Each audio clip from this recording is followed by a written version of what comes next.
honor to invite the gentleman who presides over our Sangguniang Panlalawigan and who has been a steadfast partner in our province's journey. Please welcome the Honorable Arnold Vasquez-Tan, Vice Governor of the province of Samar, to introduce our newly sworn-in governor and lead us into the next chapter of our story.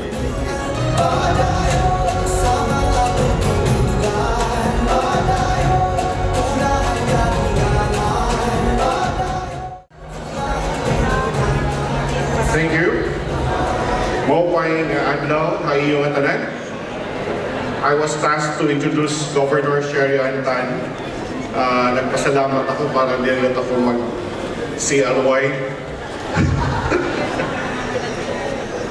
Again, good morning.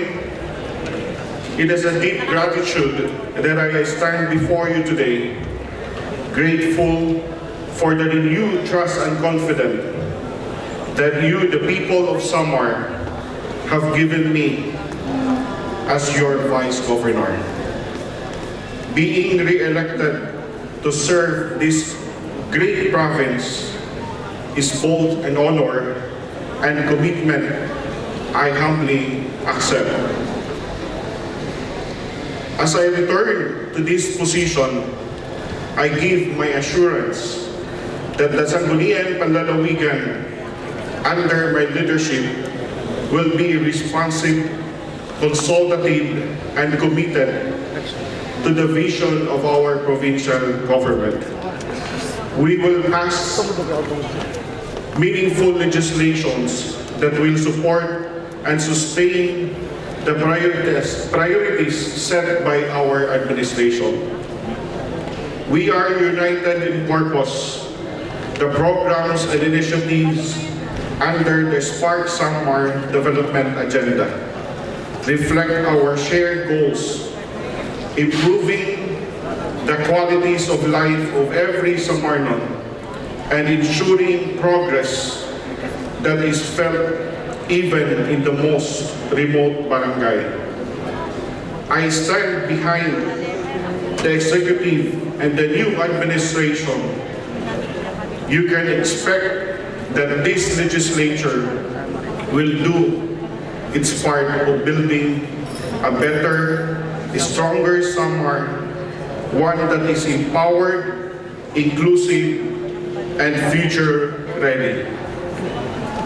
And now, it is my distinct honor and privilege to introduce to you a leader who continues to break barriers and make things happen for Samar. She has led with compassion, strength, and vision, especially in the face of challenges. Her commitment to public service and to every Samarnon has brought our province where it is today and will take us even farther in the years ahead. Ladies and gentlemen, please welcome our Governor, Honorable Governor Sherry Antan. Dayon kita pagkursa, yan pa dayon kita progreso. Aadi ang mga accomplishments at aksyon padayon at naglabay nga mga tuig. Usa nga pinakadako nga proyektohan provincial government ang reclamation ng Catbalogan City. Ini nga proyekto ang pagbubutngan han Samar Business District ngan bag-o nga deep sea port.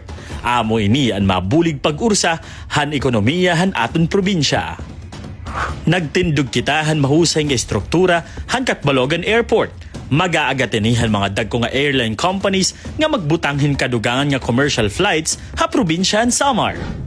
Parahan mas marig-on nga lokal nga panggobyernohan han mga taga-magsohong at nagtitindog ang bago nga municipal building ha Santa Margarita. Parahan pa dayon nga aksyon ha lokal nga legislatura. Aton naman titindugan ang bungtuhan Gandara hin bag-o nga legislative building. Mas ginpadako pa naton ang Tandaya Hall. Ngayon na may kapasidad na nga 3,000 katawo ha dati nga 500 seats la. Kadugangan hini may nagyapon gintitindog nga mini tandaya hall habung tuhan pinabakdaw para maging maribhongan mga paisan-isan ngan panagtirok hanasabi nga bungto. Nagtikang na ang pagtindog han bago nga munisipyo habung tuhan yabong. Iniin para mas mapahilawig ang pagpadangat hin serbisyo ha mga yabong nun. Para han pagpayaman han bahandi nga kultura, iguundong ang Paranas Cultural Center. Aton gihapon gindudunganan ang pagribonghan ekonomiya habung tuhan Paranas, pinaagihan pagtindog hin terminal ngan bagsakan han produkto, haburay crossing, hanasabi nga bungto. Para pagpakusog han technological ngan vocational skills han aton mga kabataan, aton nagtitindog ang Samar Provincial Training Facility ha Barangay Payaw ha syudad han Katbalogan. Gintitindog ang dako nga complex ha Barangay Lagundi ha syudad han Katbalogan kundi inaapi dinhi ang Spark City Sports Complex. Dinhigyapon makikitaan ang gintitindog yana nga Samar Arts, Culture and Heritage Center. Ongoing gihapon ang construction han bago nga City Hall ang syudad ang Katbalogan. Gintitindog ini ha Barangay San Andres han nasabi nga syudad. Aadi na ang maiya nga hingyapan mga samarnon ang magkamayadahin Samar Convention Center. Iniin magiging venue handag ko nga mga panagtirok ng mga conference din niya probinsya. Mas maribhong ang pag-urusan ekonomiya hanigin tindog ang Metro Mall hakat Balogan. Naghatag inihin kadugangan nga trabaho ngan mga negosyo. Para gyapon ha turismo ngan negosyo. Aton gintindog ang mga Lara showrooms sa Basay, Santa Rita, Katbalogan ngan Kalbayog para igparayo ngan igbaligya ang aton mga lokal nga mga produkto. Diri gyapon kita nagpapabaya han mga parag-uma, mangirisda, mga vendors, kababayinan, ngan iba pa nga mga nangangalayon. Padayon ang aton paghatag suporta pinansyal, pinaagihan akap, AX ngan tupad programs. Padayon ng aton pangalsada ha mga tayaw nga barangay nga maidugtong ha mga poblasyones. Hailarumini han Peace and Prosperity Road Network Project. Sugadhan, Matugina to Las Navas Road, Basay to Maydulong Road, San Jorge to Calbiga to Basay Road. Mga kalsada nga nagdudugtong han Paranas ngan Muchong, Villarreal to Santa Rita Road, Villarreal to Talalora Road, San Sebastian to Hitaasan Road, Lagundi to San Andres Road hakat Balogan, Ginsorongan to Hiyaan Road, nga nagdudugtong han Katbalogan ngan bungtuhan Yabong, Kalbayog Coastal Road, ngayon na aton ginpapadayon, ang Coastal Protection habungtuhan Basay, ngan katumanan han mga inop han mga pagsanghanon, ang Gandara to Pagsanghan Road. Diri gyapon naton papabayan ang mga isla nga bungto, padayon nan aton pagbutang hin circumferential roads Hadarab, Zumaraga, Tagapulan, Almagro, ngan bungto han Santo Niño. Hapagparigoon han disaster response, nagtindog kita hindag ko nga evacuation centers, habungtuhan Calbiga, nga nabungtuhan Villarreal. Ongoing gyapon ang pag-rehabilitate han aton Maharlika Highway. Nganya na, maayos na ang Katbalogan abot ha Calbiga nga parte hini. Para naman ha panginanuhan aton kabataan, aton nigintindog ang Samar Center for Developmental Pediatrics. Ini sa nga pasilidad nga amo ang manginginano ha mga kabataan nga may espesyal nga panginahanglan. Yan na, nagaataman na ini ha maabot 400 nga mga kabataan. Padayon giyapon ang pagpadangat han mga dekalidad nga serbisyo medikal habugos nga probinsyahan Samar.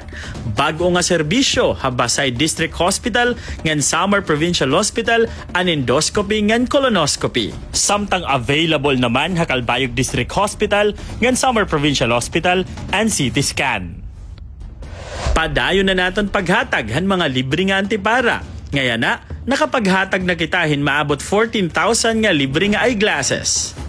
Padayon giyapon na naton ospital sa barangay nga nakapagserbi na ha maabot 150,000 nga mga pasyente nga nakakarawat hin libre nga medikal, dental, laboratory services ngan libre nga mga medisina. aton gintutukan ang paghatag hinbag-o nga campus ha Eastern Visayas Regional Science High School. World class ang bag-o nga eskwelahan ngan advanced ang mga pasilidad. Maabot na ha 15,000 nga kabataan ang nabuligan han Educational Assistance Program. Importante ini nga nagpapadayon nga pitad nga mataganhin pag-alalay ang mga college students. Libre ang pag-eskwelahan aton mga medicine students sa Samar State University Samar Island Institute of Medicine. Pinaagi ni han makabagong doctor program han provincial government. Hasakuban 5 katuig, may dana kita mga magsiserbe nga public health physicians ha aton mga rural health units.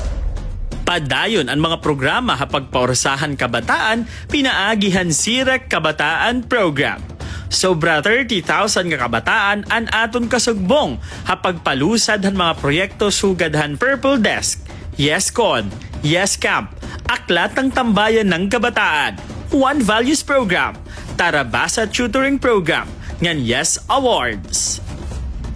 Ha panginanuhan kalibungan, aada ang Giant Bamboo Plantation Project nga layon nga magkamayada hin makusog nga produksyon han Giant Bamboo a Samar ngan usa nga sustainable nga environment program. Nakakaghimo na hin mga armchair ang Provincial Plastic Recycling Facility ha Barangay San Vicente ha Syudad ng Catbalogan. Hakada 25 kilos in plastics nga gindideposito ang nasabing nga pasilidad, ini nakakaghimo hin usa nga armchair. Ginpapanginano ini han Provincial Environment and Natural Resources Management Office. Para han aton massive infrastructure and utility projects. Sobra 800 na nga mga barangay ang nakakarawat hin bag-o nga barangay hall, daycare centers, barangay health centers, solar light projects, water supply project, concrete pathways, covered courts, ngan iba pa.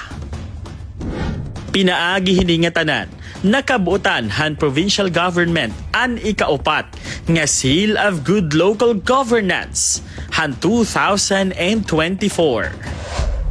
Nadagaan han provincial government ang presteryoso nga Gourmand International Awards ha Portugal yan nga tuig 2025. Ini ang pinakahataas nga kinahatag nga award ha culinary arts sa bugos nga kalibutan. Nakuha ini naton hanggang publish nga libro han provincial government nga Secret Kitchens of Samar. Aadi pa ni ba nga mga awards and accolades nga nakarawat han probinsya ha naglabay nga mga tuig.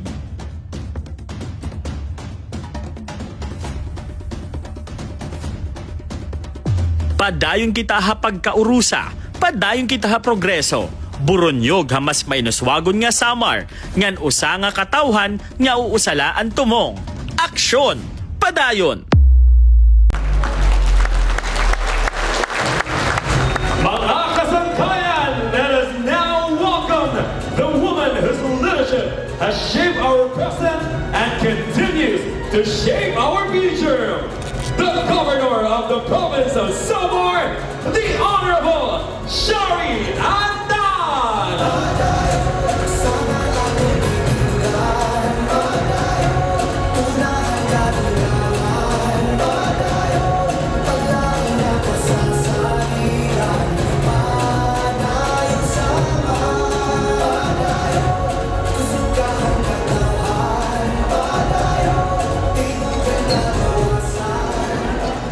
Take your seats, please. A pleasant morning to each and everyone. Maupay nga aga ha aton nga tanan. Especially to our very special guest, yung dati naming PD dito. Hindi ako sanay na chief ang tawag kasi PD Torre pa rin ang tawag ko dito kay Tiger. Of course, we are deeply honored and grateful for your presence, sir. Our very own Chief PNP, Nicolas Torre. Palakpakan natin, nagbalik ang Tiger. And of course, the PNP family, hindi ko na lang po iisa-isahin. And of course, our very supportive and isa po sa rason kung bakit patuloy ang katahimikan ng ating probinsya. As to the peace and order situation in the province, we can assure na even sa naglabay na election, wala tayong problem. And up to the present, ang leadership ng ating Commanding General Adonis Ariel Orio, nandyan pa rin at matatag. Maraming salamat, sir. Together with the brigade commanders and the battalion commanders who are very supportive to our programs, especially sa LCAC programs natin. And we also have the different regional directors na nandito. Tuguti la ako niyo pag-acknowledge ng aton mga regional directors because, you know, when we are in the local government units, we always link and have a close coordination and collaboration with the regional directors of the national line agencies. Hindi maiiwasan na kailangan talaga natin ang ating mga RDs. Nandito po kasama ng ating Chief PNP, very supportive din sa atin, si General J. Gumigan. Sir, thank you so much for being with us. Ito, very active and before pa siya naging RD, talagang suportado na kami dito sa probinsya ng Samar. I can recall during the time that I was in Congress, every time I visit DOH, dati pa siyang ARD, siya yung bubuksan niya yung bodega ng DOH at pinapipili ako doon na as if nagsha-shopping ako ng mga equipment doon sa DOH. So thank you so much, RD EXO, for being with us today and for all the support that you give us as far as health is concerned for the province of Samar. And of course, we also have the NHA, Engineer Constancio Antinero. Sir, sana ba si RM, opo, na suportado tayo, especially sa mga Yolanda affected areas po natin. Sir, thank you so much for being with us. We also have the NIA, our Regional Manager, Jaime De Jesus. Sir, thank you. We also have the NFA, Regional Director, May Sara Sabare. Ma'am, thank you so much. We have the PRC, RD Armond Ingles. We also have the LTO, Head Attorney Lidwin Macariola. Ang ating PAO, this is very maganda yung collaboration namin with PAO. Yung mga may problema po sa atin na sa mga barangays, madali ho namin ma-endorse sa PAO. So thank you so much, Attorney Bev. We also have the very supportive na DBM Regional Director na times na nako-confuse kami pertaining the budget, will always be there to enlighten and guide us, Director Emmy Laceras. And of course, the supportive, ever supportive namin na Regional Director ng NEDA, Arlie Maylin. Thank you so much for visiting us. And we have the CPD Head, Elnora Olma. Ma'am, thank you so much for attending. The OWA Head, Mary Catherine Pastor. And we also have the presence of our IDB President. This is a very good friend of our former Governor Mila Tan, my mom, our mom, Honorable Odilon Mabutin. Sana si Judge Mabutin. Nakita ko siya kanina. And of course, the provincial and municipal prosecutors headed by Fiscal Luz Lampasa. Thank you for being with us today. And of course, my two mga gwapito, mga kabugtuan. From the first district, we have Kong Jimboy Tan. And the second district, Kong Michael Tan. I can recall way back, a few years back, hanamon pagtikang pala ni Kong Jimboy province. I was 28 at that time when I first ran as governor. And then Jimboy, I think 27 kasi 1 year na namon kami. We are so problematic because at that time we are facing the recall petition. And that was the most challenging part of our lives. So at that time, an akong laging si Sering Permanente kan Vice Gov Jimboy at that time, nasa rin ako. What doesn't kill us will make us stronger.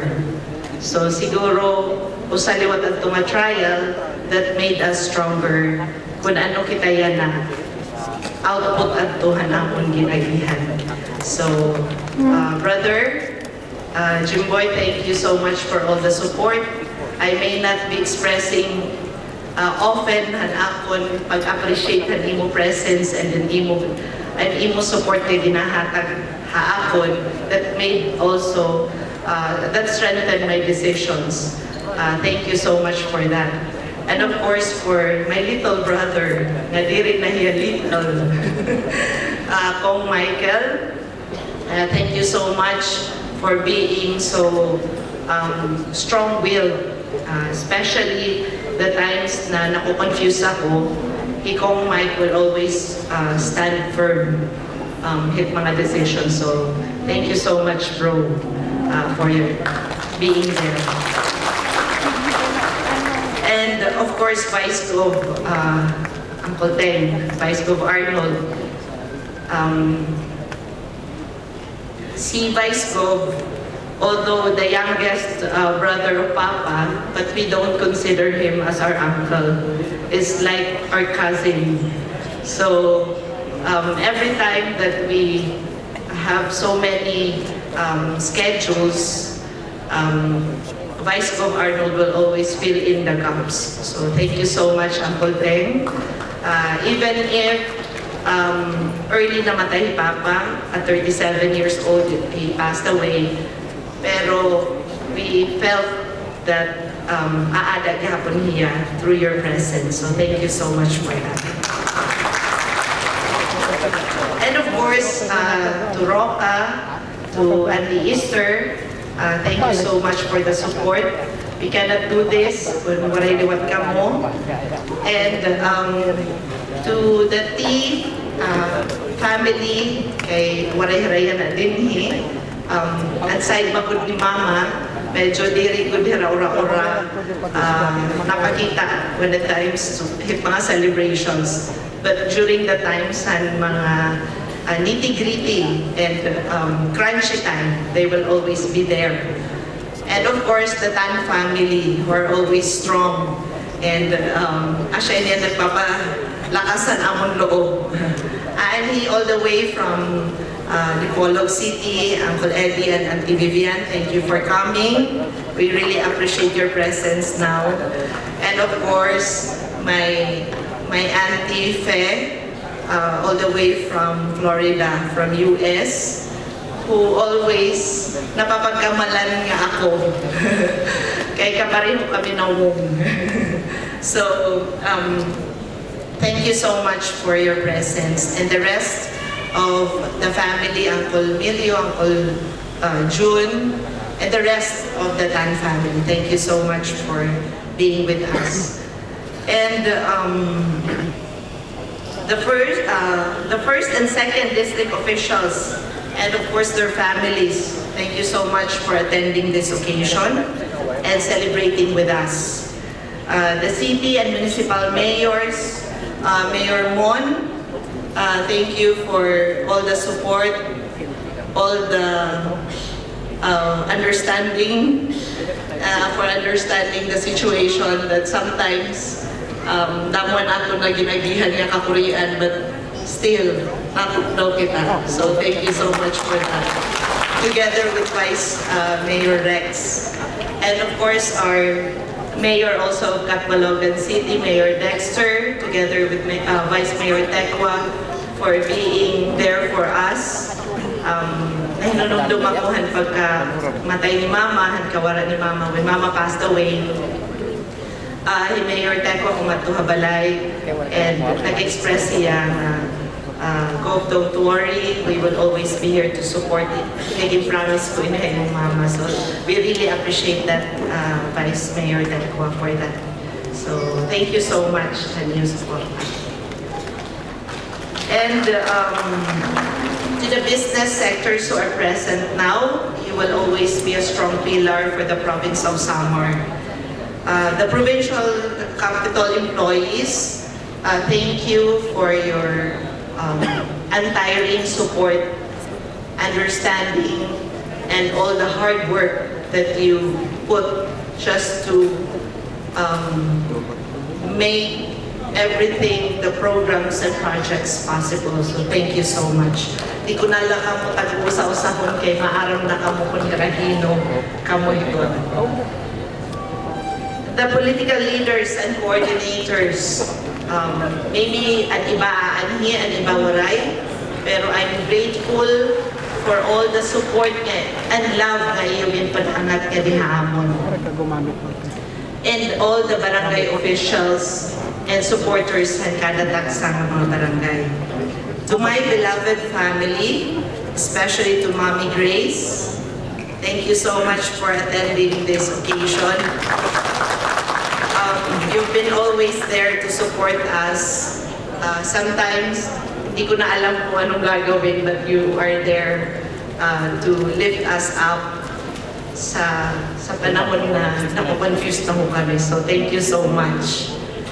And to my sister Angel, who happened to medyo absent siya ngayon because naka-enroll yung anak na ngayon sa for senior high school in Manila. I'm so glad that you are always there for us, to support us also.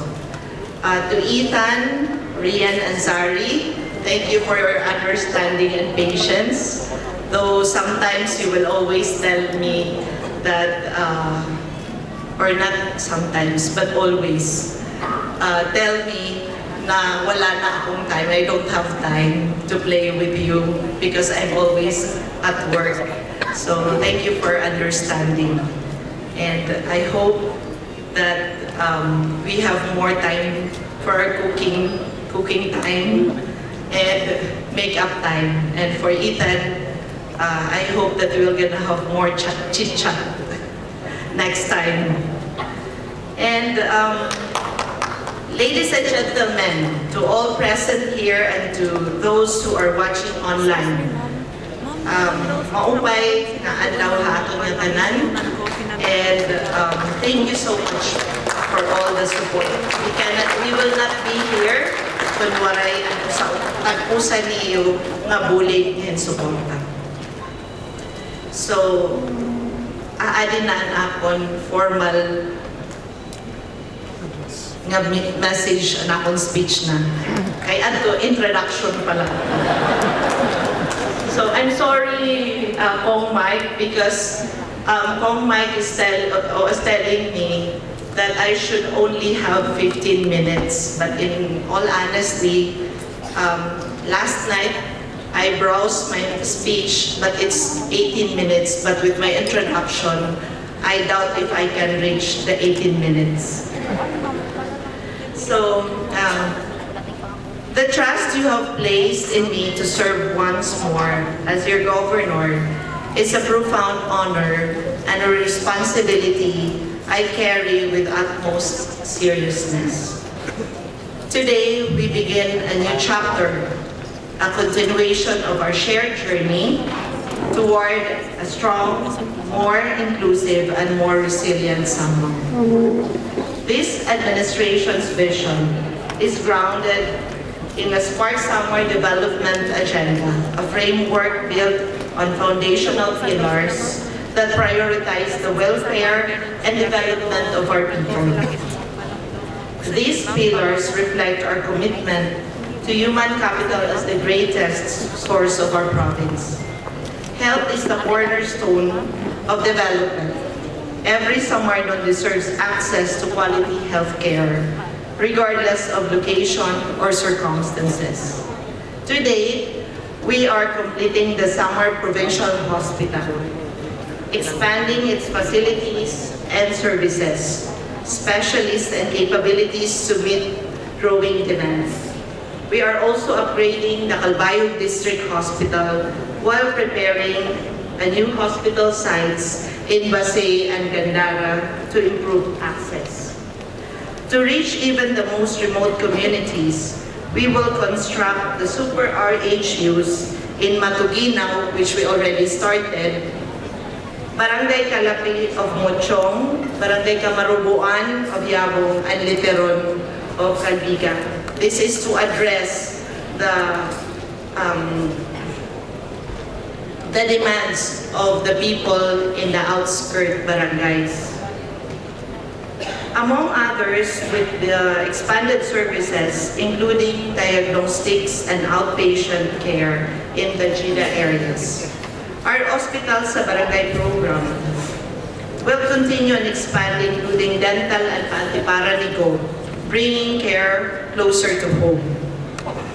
The hospital system and data management program will integrate our health network for greater efficiency and transparency.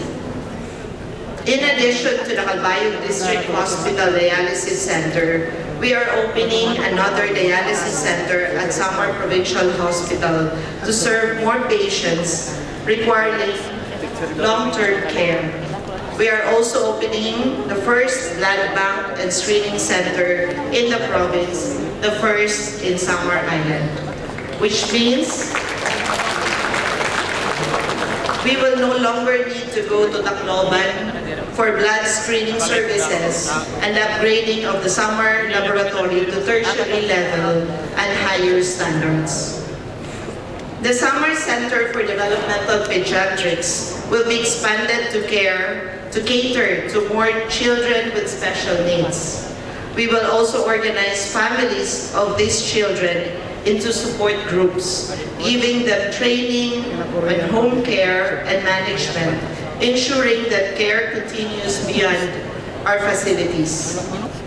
We also recognize what has been long been denied.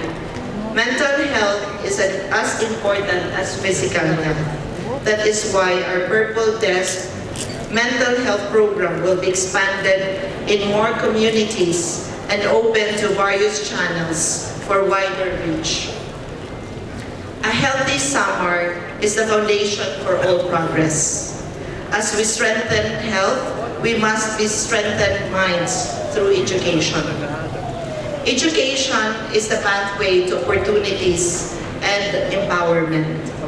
Following the success of a new Eastern Visayas Regional Science High School, we will replicate this model in schools like Samar National School, Catbalogan Comprehensive National High School, and improve the Calbayog Arts and Design School for Eastern Visayas. The new Provincial Training Center will offer technical vocational courses for out-of-school youth and working adults seeking schools improvement. We will also construct the new Provincial Daycare Center to ensure that early childhood care and development is addressed with quality and accessible facilities. Our Jobs Next hubs, located in 5 key sites, Catbalogan, Gandara, Calbiga, Calbayog, and Basay, will prepare our people for the digital age and the evolving labor market. The SIRAC Academy will continue to develop leaders among our youth, while the Samar Creative Academy will nurture talents through workshops and mentoring. So we would like to invite and encourage all student leaders to participate on these programs. We will sustain scholarship grants and the affirmative action program, ensuring access to education for deserving students from the less fortunate families. The One Values program will be integrated in schools to instill strong character and values, supported further by the Samar Province Cultural Education Curriculum that foster pride of place. Thanks to General Torre, because alam nyo yung naalala ko dati, I can recall that there was one time that I need my PD to be with me for a certain meeting. And then I asked General Torre if we can have a meeting at 5 o'clock. And then General Torre said, PD Torre said that, Ma'am, hindi po ako pwede ng 5 o'clock, pwede po ba ng 8 o'clock? Sabi ko, bakit po? Then he said, I am doing my master's, so I'll be out from school at 8 o'clock. So nung nakita kami nung gabi, sabi niya, you know what, Ma'am, Gob, yung problem natin dito is yung kailangan natin maayos yung educational system and to put values. It's not only the academic side, but the values that we should instill sa mga bata. And pag dumating daw yung time na tumaas yung rango mo, Ma'am, ang hihingin ko sa'yo ay maging secretary. So sabi ko, huhulaan ko kung anong klaseng secretary. Sabi ko, DILG? Sabi niya, hindi ho. Sabi ko, ano yun? Secretary ng DepEd. Sabi ko, bakit DepEd? Marami sigurong magagandang teacher. Sabi niya, sabi ni Sir Torre, kasi ma'am, kailangan talaga pag maayos yung educational system, then wala tayong problema, even sa peace and order. Because people will follow the rules. And sir, inandaan ko yun, sir. So ngayon we have the module already. So thank you for that guidance.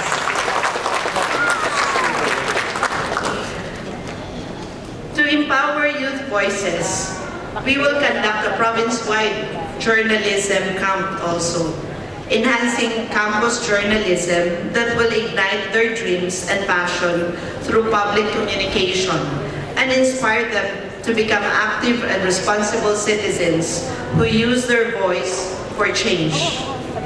It takes a village to raise a child, as we say.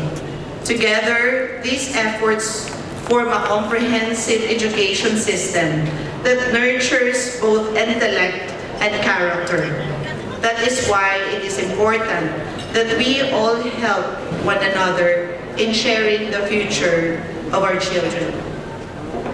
As education equips minds, livelihood empowers hands and hearts. Livelihood is the pathway to economic independence and dignity. Our ultimate goal is the liberation of our people from poverty. But we cannot do this alone. Government can provide opportunities. But you, our people, must take part. Take care of the job, and the job will take care of you. We will continue to organize and strengthen people's organizations, providing them with skills trainings and enterprise support. Our LARA program continues to uplift the batik weaving industry, not only for its economic potential, but to help preserve this cultural heritage for the generations to come. Through the Mercado initiative, we will expand materials to include rattan, nito, and bamboo. The internationally recognized Secret Kitchens of Samar that recently won the International Gourmand Awards as Best Book Series and the Best Regional Book in Portugal last June 21 will grow through OTOP centers, particularly in Catbalogan City and Calbayog City. Being our province's centers of trade and commerce, We will soon develop more gastronomy circuits to taste the flavors of Samar for visitors and locals alike. An FDA-compliant processing facility will be built in Payao, Balogan City to assist MSMEs in assessing larger markets. The Spark Samar tourism circuits in Gandara, Tarangnan, Calbayo, Calbiga, and Paranas will engage more communities promoting sustainable and inclusive tourism-based livelihood. We now target higher tourism arrivals, which translates to higher income and economic gains for both the people and the province. We are opening Samar to the world in a more responsible way. The recent successful visit of the cruise ship Heritage Adventurers shows our potential in heritage and cultural tourism while offering authentic adventure experiences.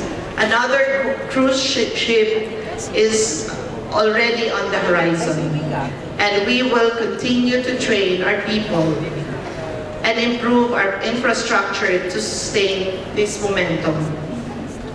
Our youth entrepreneurship program will expand, supporting youth groups in enterprise development, following successes like the Kantongtong United Youth Association, Achieve Minarog Youth Organization, among others. The Tubig Talino and Complementary Food Project in Santa Rita and in Calbiga, a youth-led enterprise, will soon launch to address nutrition and livelihood simultaneously. The Dairy Farm Project in Santa Rita will continue to create income and value-added dairy enterprises. This project will be expanded for the goal of building a larger livestock and dairy industry in Samar. Our Bamboo Livelihood Project will provide sustainable livelihood to hundreds of farmers, benefiting families and the environment. It contributes to the climate action. This program will plant bamboos and trees in a 40,000 hectares buffer zone and at the Samar Island Natural Park and 90,000 hectares of denuded forest areas within the protected zone. Thanks to DNR for the support on this program. Samar may not be a fully urbanized area, but we have our own niche. Just because our lands are protected doesn't mean we cannot develop. We will find our strength within these limits. Livelihood is about more than income. It is about restoring dignity and hope. To sustain progress, we must also build the infrastructure that connects and enables growth. Physical infrastructure is vital to connect people, services, and opportunities. We will prioritize road connectivity among all LGUs, especially reaching geographically isolated areas to ensure no community is left behind, including the island towns, the 6 island towns in the province of Samar. The reclamation area in Catbalogan City, led by the provincial government, will expand the city's land area, attracting investors, institutions, and economic opportunities. The Catbalogan Deep Sea Port is also underway, with reclamation complete and the site ready to be turned over to the Philippine Ports Authority for the construction of around 1.2 billion funding. The Samar Arts, Culture and Heritage Center will be funded and completed to house and promote the creative industry of the province. It will also house the regional office of the National Commission for Culture and the Arts. The operational ability of Catbalogan Airport is almost complete, with ongoing negotiation with major airlines to fully operationalize this vital gateway. The Spark Samar Sports Center continues to progress and will soon provide a venue for sports and community activities. We are also constructing the Samar Arena, a major venue that will host large-scale events, sports competitions, and cultural showcases, making it a symbol of pride and progress of the entire province. We will continue to develop ports, multi-purpose buildings, and other essential infrastructures to support our communities and barangays. While challenges remain, such as the condition of the Maharlika Highway, we will persistently lobby the national government for its full rehabilitation to ensure safety and reliable transportation. And most importantly, we will work hand in hand with the LGUs in crafting the CLUP and target that within this term, all cities and municipalities will have an approved CLUP. A strong CLUP means a strong foundation for long-term growth. Yet, all these physical investments must be supported by the most important resource, the human capital. Our greatest asset is our people. We are committed to comprehensive human capital development, providing programs that promote health, skills trainings, productivity, and values formation. Though Samar faces challenges, including the high poverty incidence, we will remain steadfast in our long-term programs aimed at reducing poverty and lifting lives. We are confident that the investments and efforts made in recent years will bear fruit, producing measurable and meaningful improvements in the lives of the Samarnoans. To further improve our capacity to address local issues and target assistance, we call on the PSA to fast-track the completion of the CBMS. This data will be a vital role in identifying the true needs of every Samarnon. Samarnon has the opportunity to contribute to the progress of the province. As we look forward, we must also be guided by the thoughtful, strategic, and sustainable plans that will outlast political terms and continues to serve generations to come. At this point, allow me to formally lead the ceremonial turnover of the 3 foundational documents.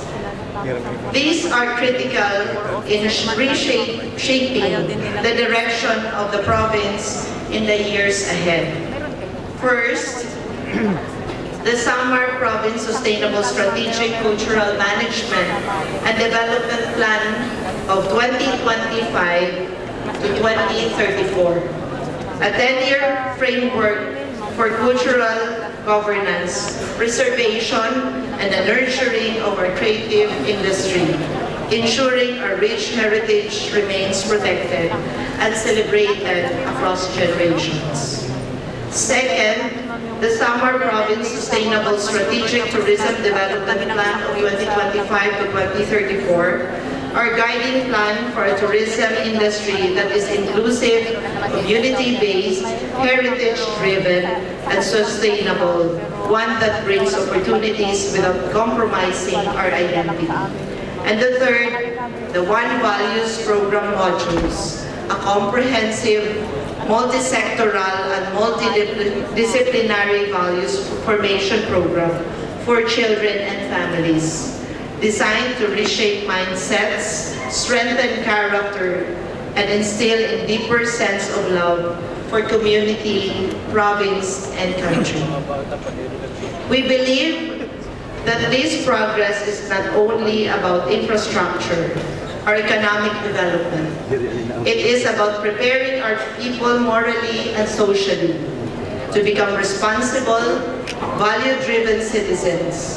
Through the One Values program, we will nurture not just informed minds, but upright hearts. My fellow Samarnons, our journey forward is clear.